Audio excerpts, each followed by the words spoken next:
Hi guys, it's Pandora here. So I'm making this video in my bathroom. I'm sorry if that's weird, but it's for a couple of reasons. One is that I want to get away from my kids because they are home from school today, and you might hear them running around and coming up and down the stairs and running around upstairs and such.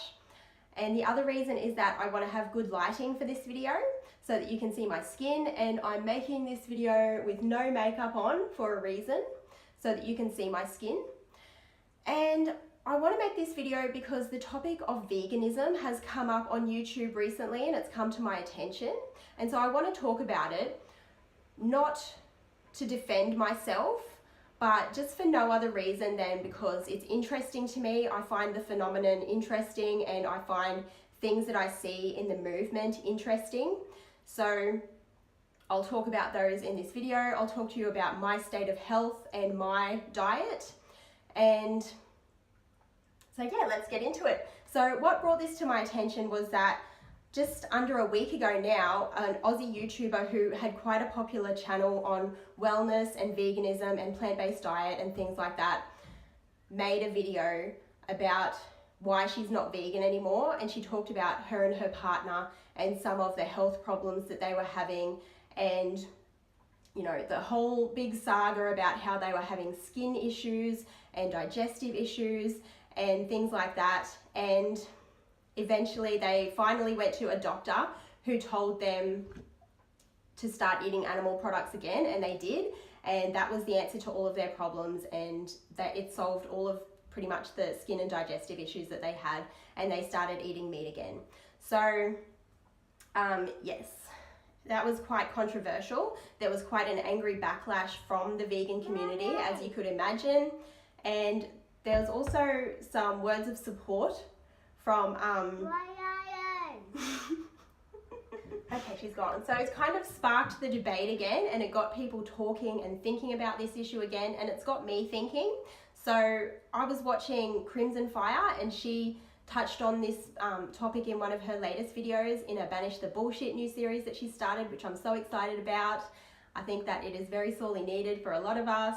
And yeah, so her name was Bonnie Rebecca, and when I watched this video, I could really sympathize with everything that she went through, and I really got the sense that while she would have preferred to stay on a plant-based diet and not eat any animal products, she knew that it was the right thing for her health to start introducing some animal products back into her diet. And she felt really bad about that. She worried about you know, her audience and how they would be affected, and I felt really sad for her. And then I watched a video by Freely, which came up in my feed, and I didn't watch the whole thing because I found it very difficult to watch. She was quite angry, quite aggressive, I guess you could say. I mean, you could argue that she's being a voice for the animals and a voice for the voiceless, and that's admirable, and I do respect that. However, I do think that when it comes to somebody else's health and their personal choices, I think that it's none of anybody else's business. And I'm not sharing this video because I think that my state of health or my diet is anybody else's business. I'm sharing this video because I find it interesting, and I think that some of you may find it interesting. It may add something to the discussion, and so I'm doing it for those reasons. So yes, and so about myself, I'll talk about myself now that I've got out of the way what got me thinking about this topic. So I am a 34-year-old woman. I've had 2 children, and I became interested in vegetarian and veganism as a teenager. I read a few books about it, and to be honest, they didn't really teach me much about actually eating a vegetarian diet. They just sort of converted me to it through telling me how bad the meat industry was and stuff, which I still am concerned about, and I am still very much concerned about animal welfare, and I do consider myself an animal advocate. And so I read these books, and I tried going vegetarian, and it didn't work for me. And to be honest, it probably is because I was doing it wrong. I wasn't eating probably the right type of plant-based diet for my body. And so I sort of just started eating meat again, went back to a pretty conventional diet really, although my diet now is not super conventional. And married my husband. He has no interest in going vegetarian or plant-based or anything like that at all. And when I watched Bonnie Rebecca's video, I really got the sense that her partner wanting to be plant-based was a big factor in her wanting to do it as well. And sometimes factors like that come into play. Like, there are partnered and coupled people who one of them's plant-based and the other one's not, but for me, it's just too hard to cook 2 different meals, and so I don't want to. And that plays into my reason to not be vegan or vegetarian anymore.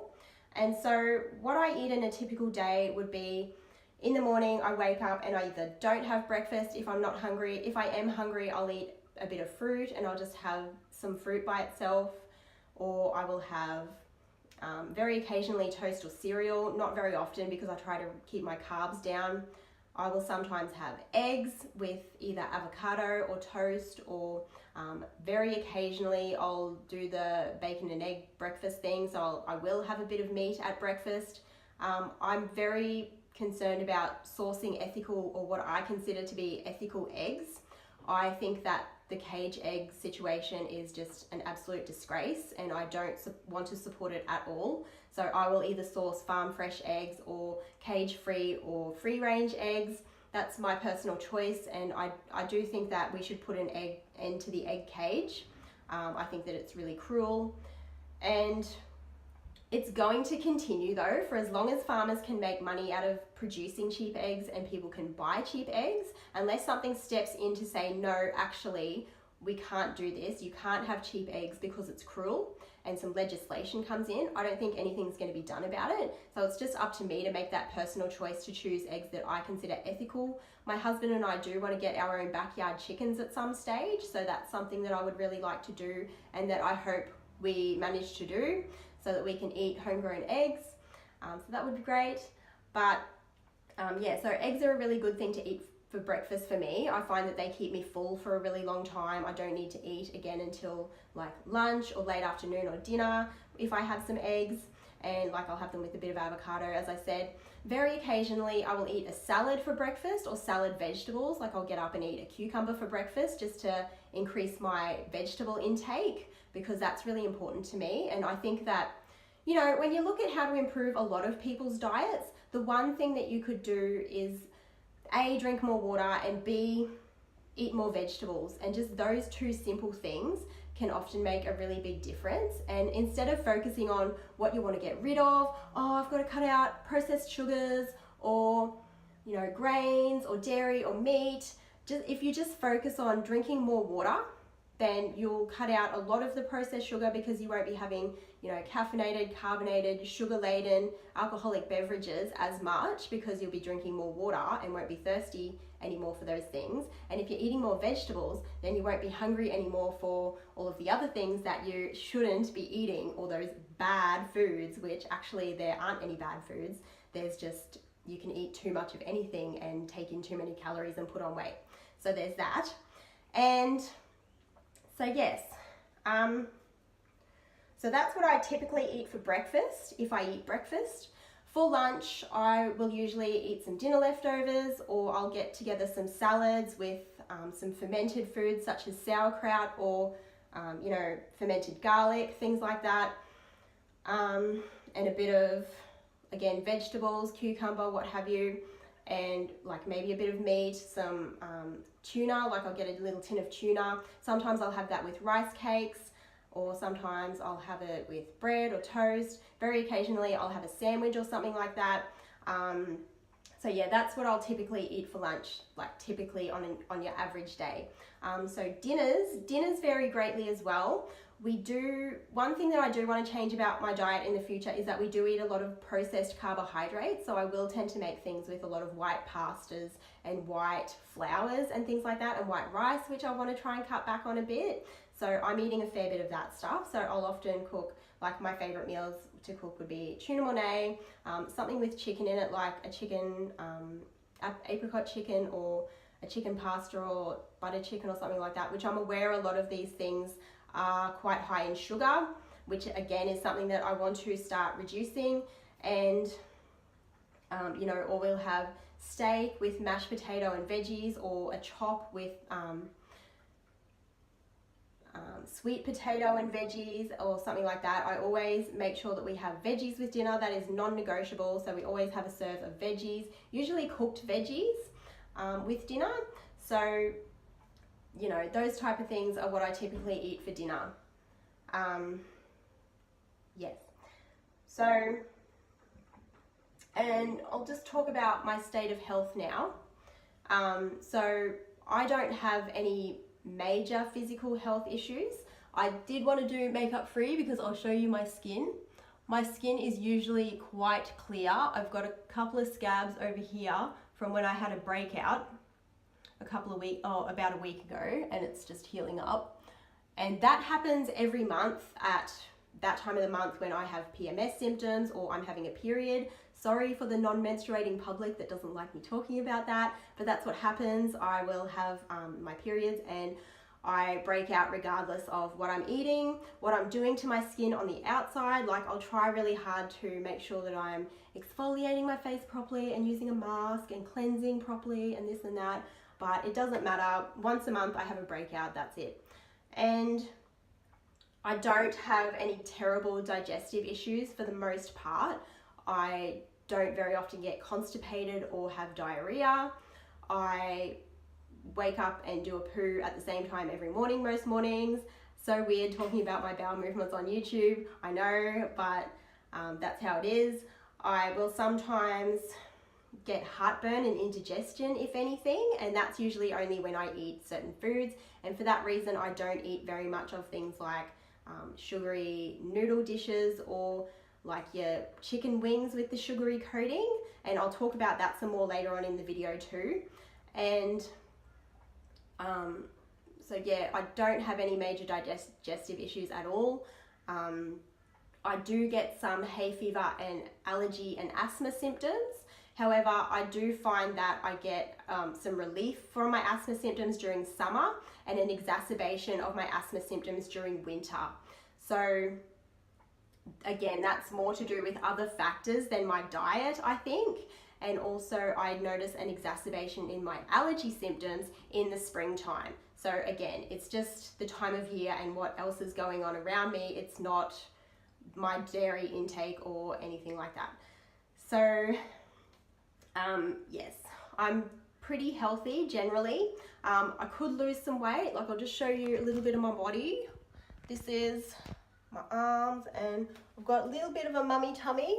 So would like to lose some weight. I could lose some weight, but I'm generally pretty fit. Like, I'm not super fit, but like, I could run around the block if I had to. I don't know if I could escape from a tiger if I had to, but like, I'm doing okay. There's room for improvement, and I do want to make some improvements, obviously, but I'm generally pretty healthy eating the diet that I'm currently eating. I am interested in cutting down my meat intake and doing like a meat-free Monday, learning more vegetarian dishes. My sister-in-law knows quite a lot of really beautiful vegetarian dishes, and often when we go to her place to eat, she'll cook us like halloumi salads with, I know halloumi's not vegan, but some people think it is, it's not. But like salads with halloumi and like cooked asparagus and things like that, and all this beautiful stuff, and like dal with lentils. And she's just a really great cook and knows a lot of really good vegetarian dishes. And for a while there, she was pretty much fully vegetarian. She was feeding her kids fully vegetarian. She's not any longer. She has gone back to eating some meat, but she does still cook those vegetarian meals sometimes. And the fact that she's got those great cooking skills really works in her favor. And I think that that's what's lacking for me and why I haven't been able to make some of the changes that perhaps I've wanted to make. So, sorry, I don't know if someone's coming down the stairs. But so if I could learn to cook better, then I could probably start transitioning towards a more plant-based diet. Would I ever go fully vegetarian or vegan?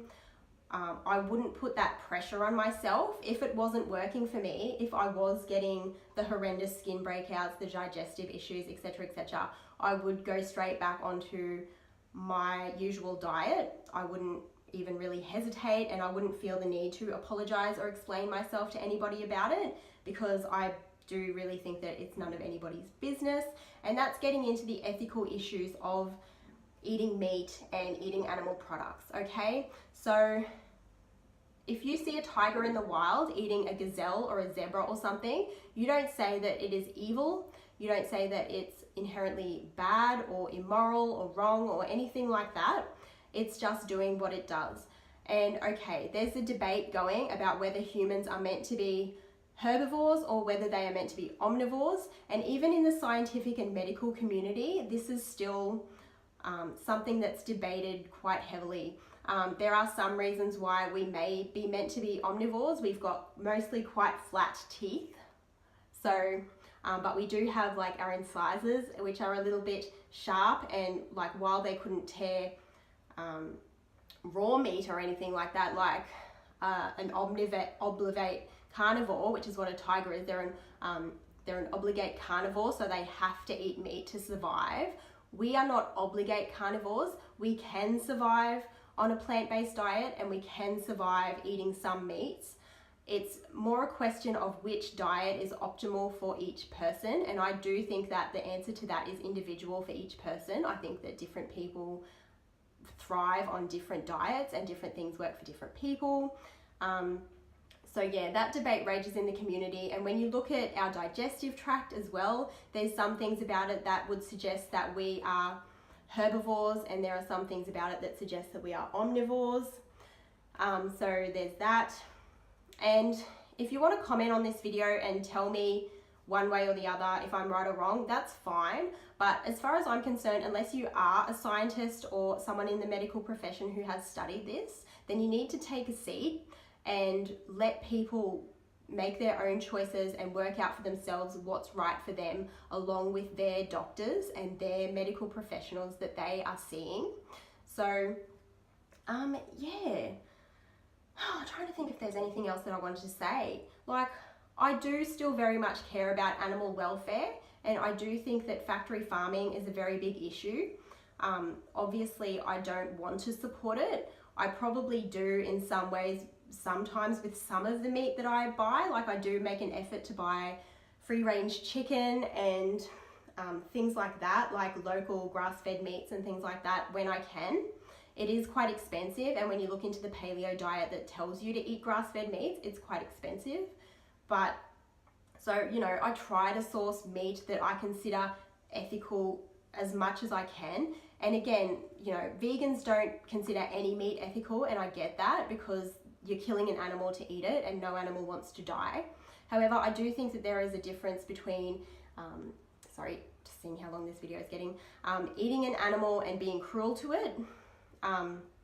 Sorry if you disagree, but like, if you want to kill me, come and shoot me in the back of the head when I'm happy and living my life and don't know that it's coming. Don't torture me, be cruel to me, beat me, be nasty to me. Tell me that you're going to kill me so that I'm living in fear of it one day happening because I know that it's coming. Yeah, so if animals are out in a paddock, like living their lives, being happy, being looked after, getting love, because every creature and every animal deserves love, then I think that that's the best we can ask for. And the way that things are currently happening with meat being mass consumed and mass produced is not the way that it's meant to be. It's a big industry. A lot of the time there's not really as many local farms anymore. They're big industries that are a long way away. So there's large factory farms that are farming animals to eat, and they're not farming them and treating them like animals and loving them and making sure that they have that good environment to live in. And that's really unfortunate, and obviously I don't want to support that if I don't have to. But I do find that I do better on somewhat of a meat-based diet, and so that factors into my choice, unfortunately. I do still consider myself an animal advocate, and I'll show you like some of my makeup. Okay, this is one of my makeup brushes. This is not a vegan makeup brush. This is a goat's hair eyeshadow brush, and I do use this. This is an Australis makeup brush. So I got this for free when I purchased some Australis makeup, and they had a deal where you buy some makeup and they give you a set of free makeup brushes, and this came with it. Australis are an against animal cruelty makeup brand, and they're one of my favorite makeup brands even to this day. Even though I'm in my 30s now, I still use the Cute Cheapy Australis because I like it. And so I imagine that this is, even though it's not vegan, I do believe that it would be ethically sourced goat hair. Yeah, and so a lot of my makeup is cruelty-free. I always make sure that I buy cruelty-free makeup. I would never go and just buy some L'Oreal or Maybelline or whatever, because I don't believe in that.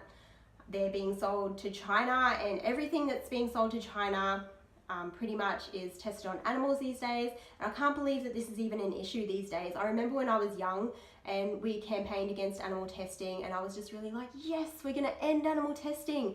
And it's still a fucking thing, which I'm so upset about.